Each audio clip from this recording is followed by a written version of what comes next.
হলদিয়ায় তমালিকা পন্দা শেঠের ৬৮তম জন্মদিবসে স্মৃতিচারণে কত অজানা কথা। হলদিয়ার HIT কলেজ ক্যাম্পাসে অনুষ্ঠানে নানা কথা তুলে ধরলেন কবি, সাহিত্যিক, রাজনীতিবিদেরা। কলেজের প্রেক্ষাগৃহে অনুষ্ঠানে প্রধান অতিথি হিসেবে ছিলেন কথা সাহিত্যিক শীর্ষেন্দু মুখোপাধ্যায়। এছাড়াও উপস্থিত ছিলেন মন্ত্রী বিপ্লব রায়।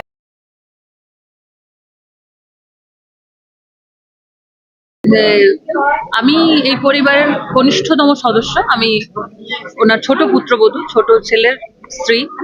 আমি এসেছি যখন, তখন আর উনি নেই।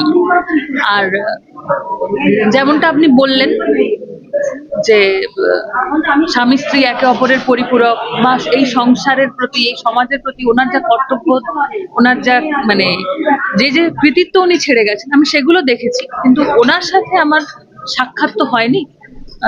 শাশুড়ি বৌমার যে কেমিস্ট্রি হয়, যেরকমই হোক, অম্ল মধুর যাই হোক, সেগুলো আমি মিস করে গেছি, এখনো পর্যন্ত করে চলেছি। এখন আমার খারাপ লাগে যখন, বা আমার সন্তান যে এসেছে, সে তার ঠাকুমাকে দেখতে পেল না। একজন পরিবারের মহিলা বা যে কর্ত্রী, যে সংসারকে ধরে রাখে, সে না থাকাতে সংসারের যে শূন্যতা সৃষ্টি হয়, সেটা মুখে বলে বোঝানোর মতো নয় কোনোদিনই। এটা আমি আজকে বুঝতে পারি। প্রতি পদে যখন আমি ঠকে ঠকে শিখি, ঠক্কর খাই, তখন মনে হয় আমার উপরে একজনকে দরকার ছিল, যে আমাকে শিখিয়ে দিতেন হাত ধরে, এটা এভাবে করতে হয়, ওটা ওভাবে করতে হয়। এটা তার সংসার। এই সংসারে আমাকে এসে অনেক কিছু মানিয়ে নিতে হয়েছে, অনেক কিছু শিখতে হয়েছে, একাই শিখতে হয়েছে, যেগুলো আমাকে কেউ বলে দেয়নি। সেই গাইডেন্সের অভাবটা আমি সবসময়ই হচ্ছে গিয়ে ফিল করি, অনুভব করি। এবং উনি যতটা অনুভবী ছিলেন, উনি যতটা আধুনিক ছিলেন, তারপরে উনি যে সাহিত্য মনস্কতা, যে সৃষ্টিশীলতা, সেগুলোর কথা আমি আর কি বলবো, ছোট মুখে বড় কথা বলা হবে। আমিও সাহিত্যেরই ছাত্রী, তাই ওনার সৃষ্টিটাকে আমি অনুভব করতে পারি। ওনার আনন্দ, ওনার যন্ত্রণা, যেগুলো উনি হচ্ছে গিয়ে ব্যক্ত করেছেন, এবং ওনার কাজের কথা। উনি একটা কবিতা লিখছেন, সেখানে উনি লিখছেন যে রোড প্ল্যানের কথা লিখছেন, হলদির হচ্ছে কি রিভার ব্যাংক এমব্যাঙ্কমেন্টের কথা লিখছেন। তো উনি কোনোটাকেই বাদ দিতেন না, উনি সবটাকে একসাথে নিয়ে চলতে পারতেন। এবং বাবা যেটা তৈরি করেছেন, ওনার যে দূরদর্শিতা, ওনার যে পারদর্শিতা, সেগুলো দিয়ে উনি যেগুলো তৈরি করেছেন, তাতে যা যা ঝড়ঝাপটা এসেছে, একজন মানে অর্ধাঙ্গিনী হিসেবে উনি সবসময় ওনার পাশে থেকেছেন, আমি যতটুকু শুনেছি এবং সেটা অনুভবও করতে পেরেছি। না হলে কোনো পুরুষ এই সৃষ্টির এই মানে সৃষ্টি অনেকে শুরু করতে পারেন, শেষ করতে পারেন না। আর এই সৃষ্টি এখনো শেষ হয়নি, উনি এখনো চেষ্টা করছেন সেগুলো করে যাওয়ার।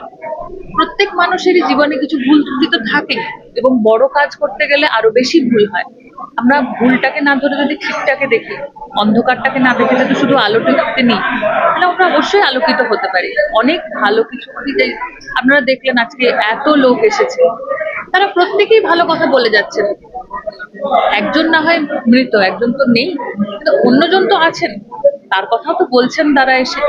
তো এটাই তো জীবনের পাওয়া, যে আমি বাঁচি বা আমি না থাকি, মারা যাই, জীবিত মৃত যাই হই না কেন, আমার কথা অন্যরা বলছে, স্মৃতিচারণা করছে, এবং কোনো স্বার্থ ছাড়াই। দেখছেন আপনারা যে অপোজিশন পার্টির যারা লিডার ছিলেন, তার যে সবাই তার সমসাময়িক বরং কেউ আসেননি, তারা তার পার্টির যারা সঙ্গী ছিলেন, তারা বরং আসতে না, আমরা ওখানে যাবো না, এরকম একটা ভাব তাদের মধ্যে। অন্যান্য পার্টির যারা ছিলেন, তারা আজকে এসে কিন্তু বলে যাচ্ছেন, আমি এটা বলেছি, তখন এটা আমাকে বলতে হয়েছে, আমি ওটা মন থেকে বলিনি, উনি আমার বন্ধু ছিলেন।